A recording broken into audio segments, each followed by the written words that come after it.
This is Blood and Firewater, a true crime comedy discussion type podcast.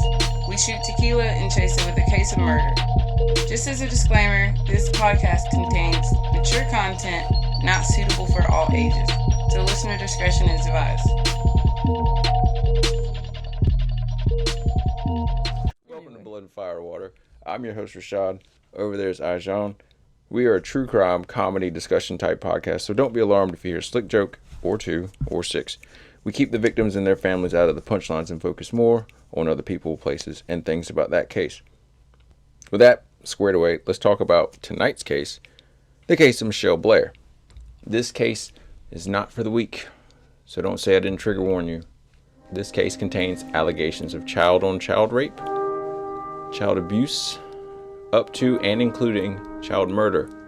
So if that is not your thing, I'm gonna just see myself out. This case takes place in East Detroit in Wayne County, Michigan in 2015. What? It all started with an eviction notice. 35-year-old Mitchelle Angela Blair was living in an apartment with her 4 kids, Stoney 13, Matthew 8, Stephen 9, and Gabrielle 17. I think I know what you're talking about. I'm not sure. Because that name Stoney sounds really familiar. On March 24th, 2015, that morning, Blair was to be evicted from her townhome. This was nothing unfamiliar. Blair had fallen on some hard times before. She would routinely call family members and friends for assistance, but the phone calls stopped when they could no longer help. But they hoped and prayed that she would start to help herself, do what most parents do to support their kids, get a job, or, government assistance. Collect that check. Collect a check, but do something. You got to do something. You can't just sit there. Mm-hmm. And you can't pay the rent with hopes and dreams. But that did not stop the eviction process. And like most in this process, an officer or someone from the court office, like a bailiff, can acquire the keys from the office and put you out themselves. The house was in rough shape, to say the least. It's something out of a Section 8 horror movie. Ooh. There you go. Check those out. Look at that sink. Yeah. What's in that sink? Is that hair? There's a 2-liter bottle in that sink, bro. Oh, Lord. Mm-hmm. Okay. The bedroom. That's the trap house. And why is there Alright, there's soda in the cabinet. Yeah. There's a lot going on here. And it was an adult living there with kids? Yes. Or was it just all kids? Four children. It looks to be in the first picture a picture of the cabinet area in which there's no dishes really. I would say there's receptacles for stuff, like stuff that has been used for something, mm-hmm. and then you repurposed it for something else. Like this 2-liter bottle, it had Sunny Delight in it. Sunny Delight? Yeah, I think it looks like Sunny Delight. It no longer has Sunny Delight. Nothing is sunny about this bottle. What'd you think in the bottle? It looks like tobacco guts. Ooh. Then there is some other stuff going on there. In the second picture, there is a picture of what looks to be a bathroom sink. Inside of the sink at the very bottom, because there's a bottom. I haven't talked about the top stuff. There's a wig. Yeah, that's all the hair. Yeah. There's what looks to be a wig. And on top of the wig is a white owl wrapper. A bottle of peroxide. And miscellaneous just jars. Around the sink isn't much cleaner. It gets actually worse around the sink, if you could imagine that. Cigarette butts, ashes, a half-spent toilet roll, and then a full-spent toilet roll. So somebody was doing some serious paperwork in there.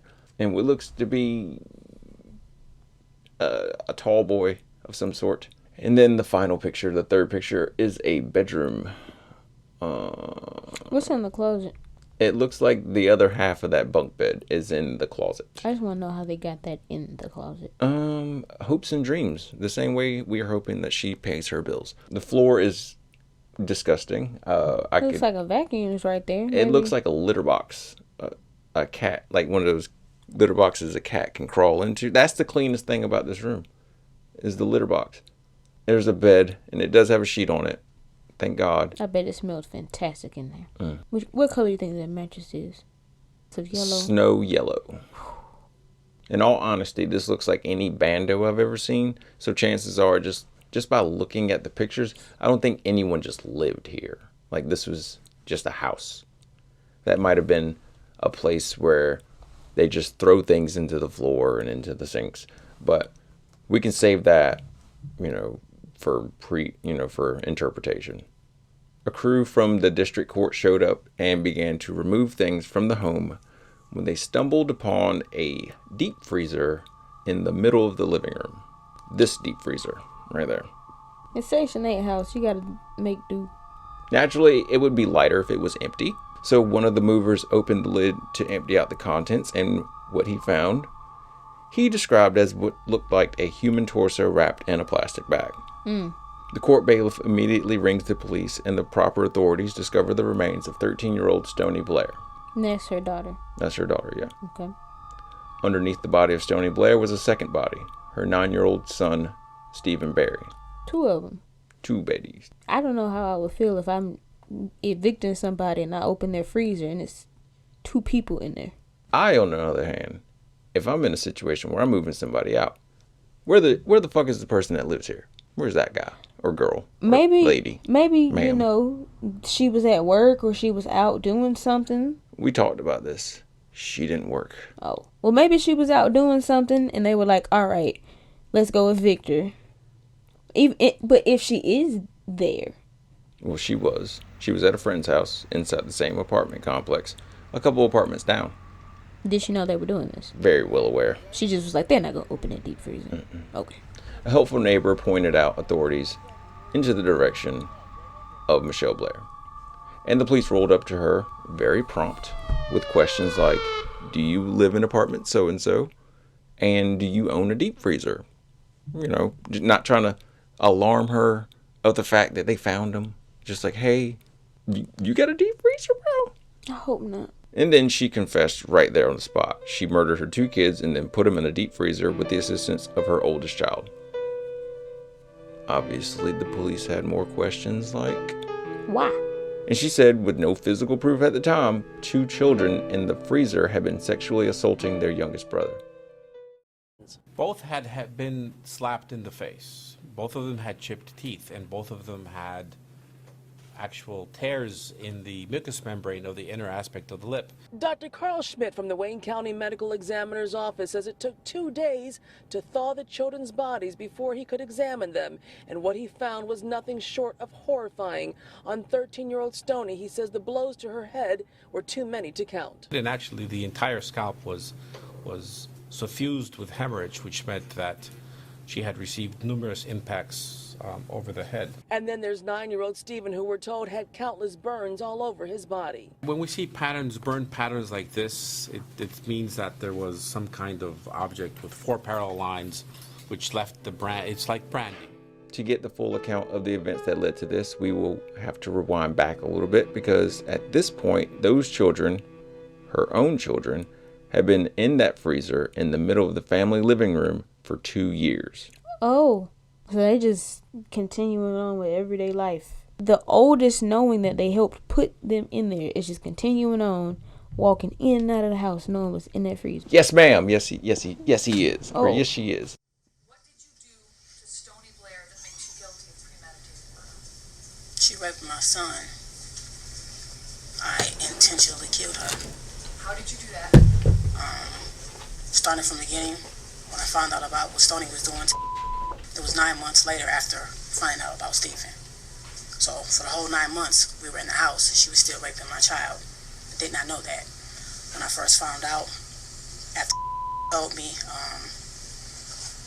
I took a minute because I was not understanding, that she did that to him. But I repeatedly punched her.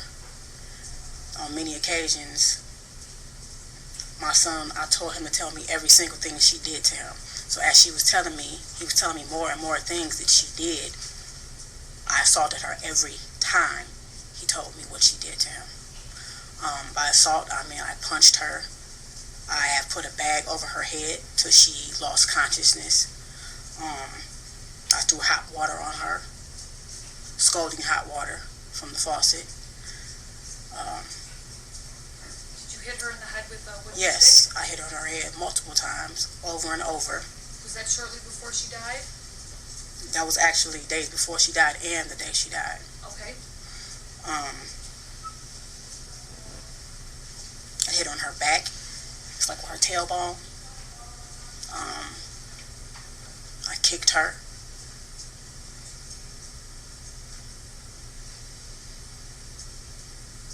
Okay, I just want to clarify a few things.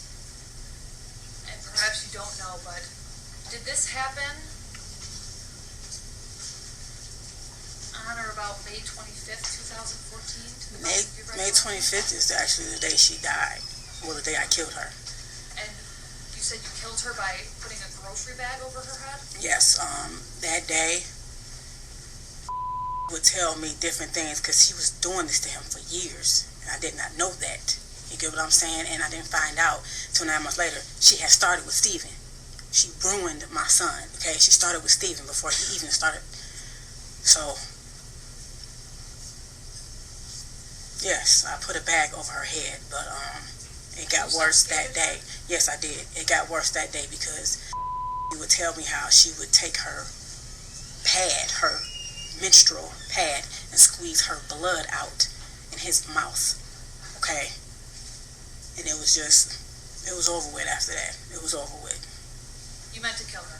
I definitely meant to kill her. It wasn't an accident? No, not at all. If I had a chance to do it again, I would. When you went and got the grocery bag and suffocated her, that was your intent? Yes. She was standing in the bathtub. I was throwing hot water on her. My son was standing to my right outside the bathroom door, and he was telling me everything he was telling me. I looked at her and I'm like, "You did this?" And she was like, "Yes." So I actually had a stick and I was hitting her in the head. Every time he told me something, I hit her very hard in her head, and I was throwing hot water on her. And when I actually took her out of the bathroom, I took her back in her room, and I just kept staring at her, and I said, excuse my language, to him, just like, I'm constantly asking her. She kept saying, "I hate him." And I'm like, "You hate him?" And she admitted to me that she hated Steven. She hated everybody. And I'm asking her why. She says, "Because everybody always think so cute." And I'm like, "So you brother," because you get what I'm saying. So I meant to. I definitely meant to. And I do not feel any remorse for what I did to Stoney. Because she had no remorse for what she did to my son. And it's not only raped him, she gang raped him with Steven. We're all sitting on the floor and he was telling me, this is how I found out about both of them doing it together. But it was too late. Steven was gone. But told me that Stoney would actually make him sit there while, in his words, her and Stoney did the nasty stuff, and then they did it to him. And so this was your way of inflicting punishment? Definitely. Okay. When did that happen? What? The death? Her actual death? Yes. Not the location of the house. Where did you live at the time? Oh. Was that the city of Detroit? Yes. Okay. Your Honor, Go ahead. can we ask Ms. Blair if she ever actually saw or witnessed any of these acts with regard to Stoney or Okay. Yeah. Did you ever actually see anything of any sexual abuse of any kind between either Steven and Stoney? I reject her question, but I will answer it because no one will say that this did not happen because it actually did. I just want to have a clear record. Because so far all you've told me was that you just heard it. Did you ever And that they see it? admitted it. No, I did not. You get what I'm saying? Yeah, no, I But understand. as I went back in my head and thought back to all the many things that was wrong with you over the years, and I'm like, that's what was wrong with you? He'll use the bathroom and say, "Mom, my butt hurts when I poop." I don't know. So I started giving him 100% juice to make his stool softer, maybe to help him use the bathroom. That wasn't the problem. It wasn't his stool. It was that he was being raped, okay? My son looked me in my eyes and he gave me a very detailed account of everything they did. He was not a violent boy. He is a very sweet little boy. So for him to stand there and look at me and say, do it again, he was hurting. You know? Okay. At a certain point, I told him to stop talking. And I said, Stoney, you tell me what did to my son. And I said, if she said anything that's not right, tell me. She started telling me many things. And I also asked her, so why didn't Stephen tell me that when I asked him, did anybody do this to him? Why didn't he tell me that you did it to him? Because Stoney was going upstairs, beating Stephen's ass, threatening him. Basically, at a certain point, after I was hitting Stephen, I didn't want to look at him. I didn't want to look at him, so I told him to go to his room. When it came time to eat, I didn't want to take no food up, so I sent Stoney up because she volunteered, not knowing at that time that Stoney was raping either of them. But every time she went upstairs, I wouldn't have known if she hit him or not because I had put many bruises on him. So every time she went upstairs, she admitted to me that she was hitting him also, knocking the hell out of him, telling him, you better not tell her nothing. You get what I'm saying? I understand. When she admitted these things to you, were you always being physical with her? The first time, no. We were sitting there. Okay. She denied it constantly. And I'm like, Stoney, you better tell me sitting here. He don't know nothing about it. He constantly, you get what I'm saying? Who would admit that? Who would admit that if they did not do it? All right, tell me what happened to Stephen. Basically the same thing. Can I ask you a question first? The people standing behind this woman who just asked the question, is she trying to make it seem like this did not happen? No. We just have to have a clear record. Okay. This is your time to talk. Go ahead.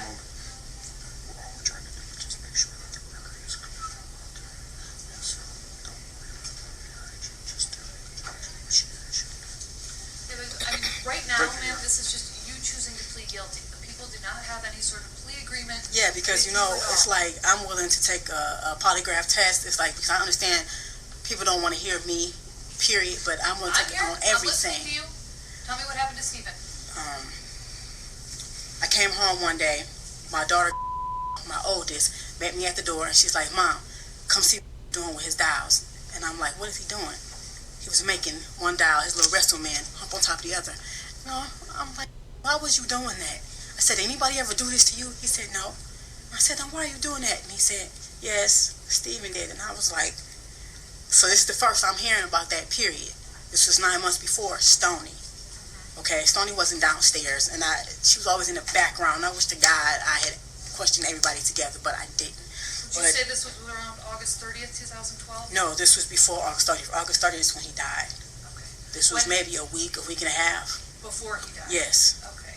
So that, telling you that set off some action? Yes, I went upstairs because Stephen was upstairs in his room. And I went upstairs and I said, Stephen, said you was humping on him. And then Stephen stood up and he looked at me, and right then I could tell something was wrong in his face because he was just like this.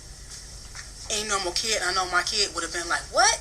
That's not what he did. He stood up and looked at me like he had lost his mind. Okay? And it just, hearing that from him had me up in my head, period.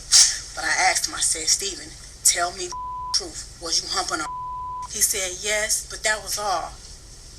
And I said, did you hump on him with your underwear off? He said, no. He yelled out, yes, he did. And I just remember going in the hallway, walking back and forth, like, and I walked back up and I was like, you your brother? You get what you your brother. So I'm looking at them too. I'm looking at them like, what? I can't understand. So I start punching Stephen. You know, I'm like, what the are you doing to him? I just started asking him questions. At this point, it's just spilling out. He's just spilling out. And Mom, and he's doing like this, and he do this thing almost every night.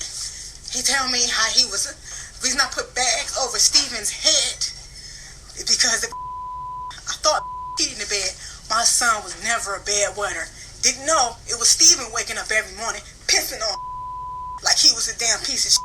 Okay, they had bunk beds. Stephen would get out the bed in the middle of the night. You would rape him in his own bed. You would pee on him instead of going to the bathroom. I'm waking up every morning thinking was a bedwetter. So we just wash him up and go, you a bedwetter. Let's talk about what you did to Stephen. The reason I put bags over Stephen's head because my son told me that the plastic on his bed, because I thought he was a bedwetter, he said, sometimes, Mom, I couldn't breathe. Stephen was laying on me and he had my face down and the plastic on the bed, I couldn't breathe, and he was humping on my butt like a basketball. That's when I got a garbage bag and started putting it over Stephen's head, and I started asking him, bitch, you know what I'm saying? You see what this feel like? You can't breathe? You stop at that's my son. You could not breathe on top of getting raped. You was 6 years old at the time. You get what I'm saying? So I put the bags over his head. He lost consciousness. I did that a couple times. He told me that would be face down. He had stuff around his neck.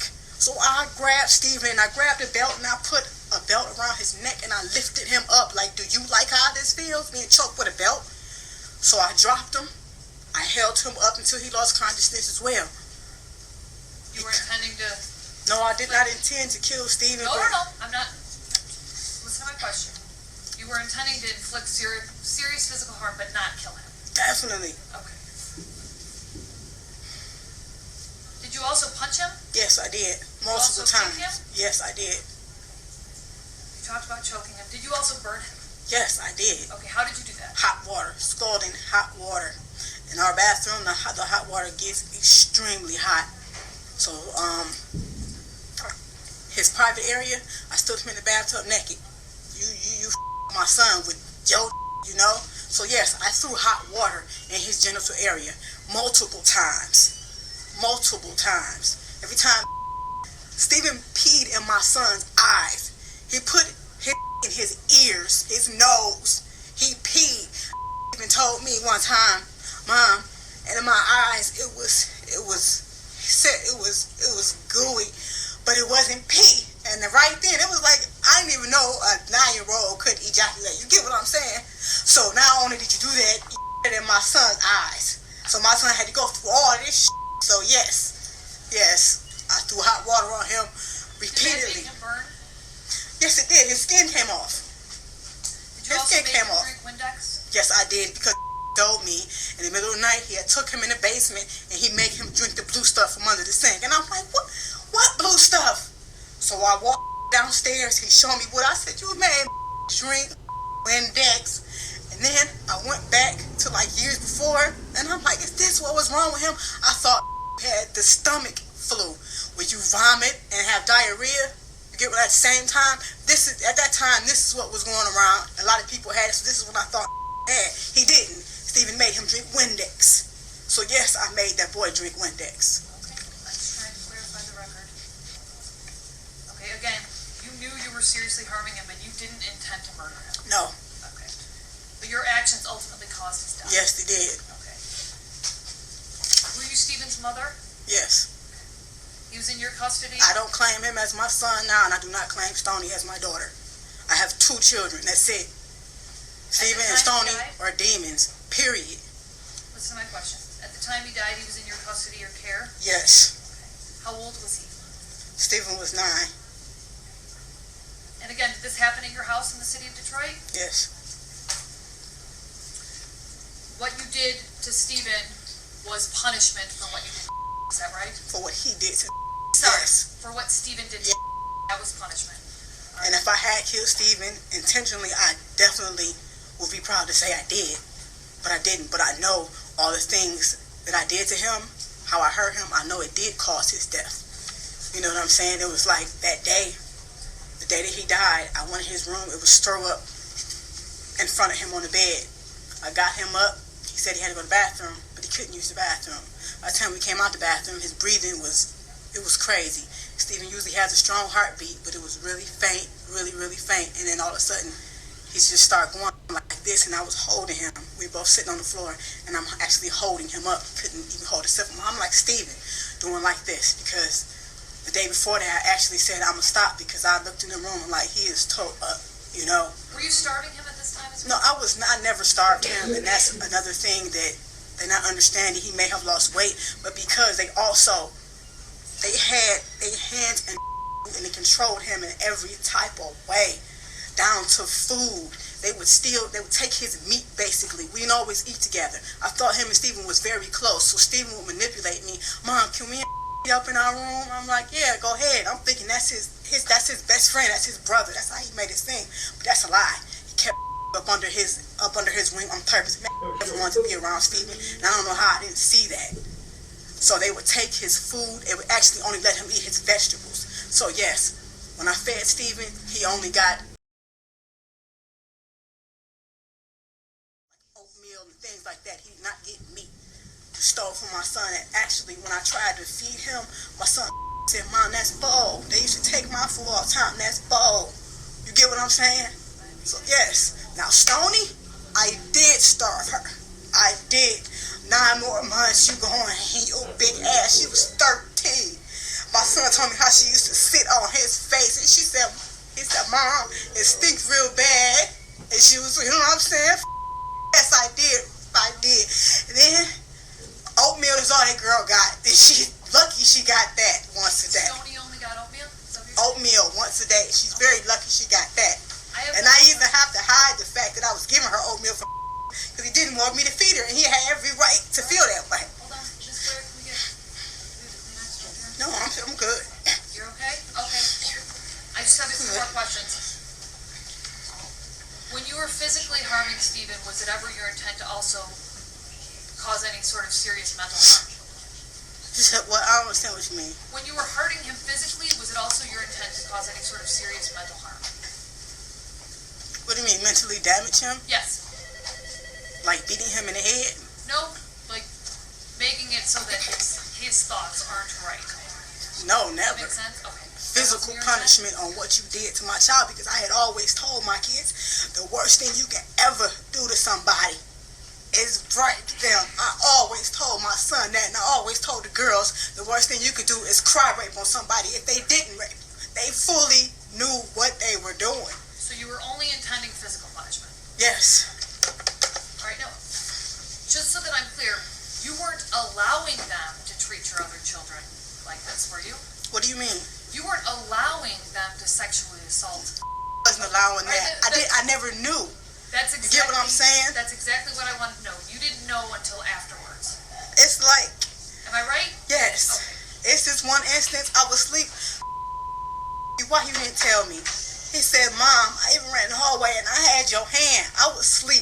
My son ran out and grabbed my hand. He was 6 and he was doing like this, trying to wake me up. Stephen was grabbing him back by the back of his shirt, pulling me, and I said, why did you just scream out? He said, I don't know.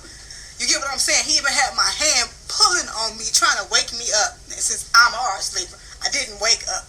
So to hear my son say that to me is real up that should happen right up under my nose. So, man, I don't regret none of this. I don't regret any of it. With my son, that's my baby. There's no way that his brother and sister should know what he feels like inside. There's no way. Understood. I don't feel no remorse for the death of them demons. Okay. All right.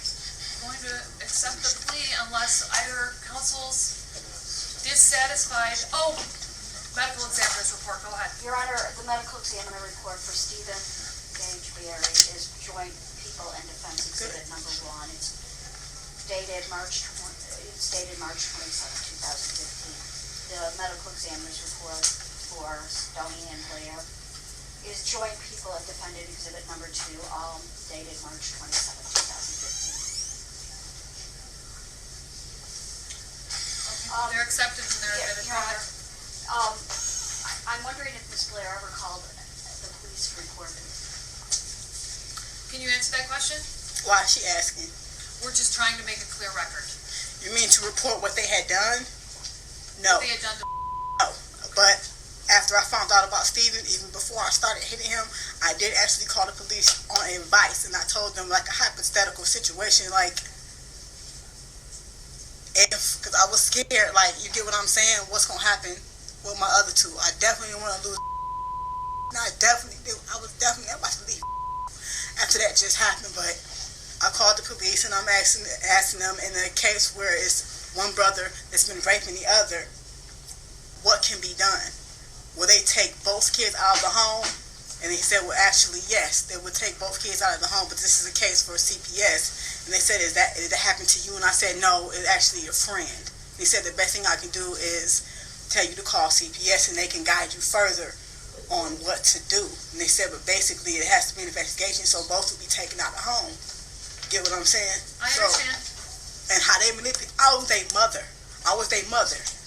So if they can manipulate me, no. And I was not letting Stoney go anywhere. I'm glad. I actually was going to turn myself in right after Steven died. And I told my son that, I got to go, and I got to go turn myself into the police. I got to go turn myself in. And he said, turn yourself into what? And I said, turn myself into the police. That means I got to go because I killed somebody. And then he said, I don't want you to go. When he said that was it. So I put Steven in the freezer, and I said, I'm going to stay with my kids as long as possible. And I'm glad I did, because if I had not have done that, I would not have found out about Stoney. You see what I'm saying? So everything happened how it was meant to happen. She could have been right with him, fooling everybody. And my son end would have been totally ruined. So to make a long story short, although it's far too late for that, Michelle Blair comes home from somewhere. It wasn't work. Best believe it wasn't work. And her oldest daughter told her that the youngest victim, Steven, was playing with his toys in an inappropriate manner. Michelle questioned her son, and that's when he confessed that her oldest son was sexually assaulting him in their shared room. That's how it started. Alerted, Michelle questioned her other son very briefly before, and as we just heard, torturing her son to death, although that was not her intent. In her defense, which she had none, she did call and present a hypothetical situation to the proper authorities that could have dealt with this situation. She had to see it through, my boy. Yes, potentially, all of the children could be removed from the household, which probably would have been the best case scenario because all of the children were subject to the same type of abuse. With that being said, Michelle said the death of Steven was unintentional. Stoney's was totally intentional. She didn't care. She was like, I meant to kill her. She's like, but Steven. Yeah, I looked in there and I was like, he tore up. Yeah, he was probably pretty tore. Like, she made him drink Windex. She burnt the skin off of him. And starved my man. And she talking about Stoney better be glad she got oatmeal. What? Mm-hmm. Oh, and still, there's no proof of any of these things that like these children said that was happening. There's no proof of it. Like I said, stuff like this is learned and taught. Like, there's no way a 13-year-old and a 9-year-old just all of a sudden one day were like, hey, I wonder, dun dun dun. Dun, dun, dun. And they started doing it. I don't know. I do feel like if she maybe had mental, like she said in other interviews that I watched that, you know, she was raped and abused as a child. And you know, with that comes trauma, and you know, you see it going through and happening in your own family, like mental psychosis, post-traumatic stress disorder, what's the one, BPD, that one. Okay, hold on. My question. Let me know if I'm jumping the gun. You said it was 2 years they had been in there? Yeah, 2 years they had been in there. The school didn't wonder where they were? Family members didn't wonder where they were? I believe she had withdrawn them from school. What about family members? She always had an excuse as to why they weren't around. Like, they were with their fathers who were basically out of the picture. And but you can only make up so many excuses before people are like, okay, yeah, you're out in public with these two kids. Which makes me feel like when she was going through that last eviction process, she was kind of like that was her last. Like, I'm tired of hiding these bodies in my deep freezer in my living room. Or not. Or not. Maybe she forgot. I can't believe It's she been a did while. this to her kids. It's their own children. But- Pretty shitty. It goes up there with Chris Watts. Okay? And even if they did survive, like her son Steven, he did survive. He got to go all his life. Oh yeah, like my man, they did not show his face in any kind of way. No, I'm talking about the one she. Well, yeah, even that. I'm talking about He Steven. She killed. testified in court. But even the younger one, like now he has to know that he's the reason why his siblings. Ew. Yeah. Because if he's 6, you know kids sometimes they go on their little kid rants where they just say stuff. Maybe he was just saying it. And Victim blaming. You can't do sorry. that. Okay. I'm not going to victim blame. But my thing is, that's sad. He got to go the rest of his life. This happened in 2014, so he was 6. With all of that being said, Mitchelle was sentenced to death. No, wait, no. I'm sorry. After a very, very vivid testimony, Mitchelle Blair was sentenced to life without the possibility of parole. Unsurprisingly. As she should. The fathers of the remaining children showed up to court to contest custody, but the judge saw right through their reasoning. The fathers testified that Mitchelle had hid them from them, along with the rest of the neighborhood and school districts. But a concerned father who wanted to see his kids would have tried a bit harder. So they were denied custody. And the children probably went, hopefully, No, that's not the hopefully I was talking about. There's got to be some good in that family. Nope. Okay, straight into the system. That's where we're going? I'm not saying they should just be thrown straight into the system, but I feel like if your own flesh and like if they went to somebody on their mom's side, your own flesh and blood, like I would be like, why didn't you come check on me? Yeah. Like all these holidays that went by, these Maybe birthdays, you would prefer to go into the system. I wouldn't want nothing to do with them people. Nothing. I know they're little kids, but like I wouldn't want anything. And she said her oldest helped her, so it was an older boy, Stoney, Steven, and then the younger one. Mm-hmm. So that older boy knew what he was doing was wrong. But if you do what your parent, okay, yeah, obviously it's probably wrong, yeah. If I was, say, 15, 16, my mama told me she wanted to help her put one of my siblings in, girl, I'm calling the police. That's probably a good idea. We're not judging you or anything like that, but like I'm not trying to victim blame. that would exactly be where I would go on that occasion in which I was putting my sibling into a freezer. But what we did learn from this woman is a lot about child neglect. I feel like there was a lot of like just not talking to her children and then just believing whatever they said. I would be led to believe that they would say anything to get attention, any of them. And, the more attention you get from saying whatever, the better, you feel that dopamine hit. And for a child, that, that's like drugs. Possibly, I will say that possibly one of the children may have been over-exaggerating something, like the bouncing on the basketball thing, or the maybe not so much the toy thing. Like that happens. They're kids, You're gonna fuck around with toys. Yeah. But to wring out your menstrual pad on top of your brother, I don't see that. I'm not gonna say it's not true, but there's no proof. She's got no proof. It's hearsay. And, it's the reasoning behind why she did it. She pleaded guilty. Life without parole. Institutionalized forever. That's sad. Thank you for listening to this week's episode of Blood and Fire Water Podcast. I have been your host, Rashad. Over there is Lightbright, a.k.a. Sean. If you want to follow us on Instagram, you can follow us at Blood and Fire Water Podcast.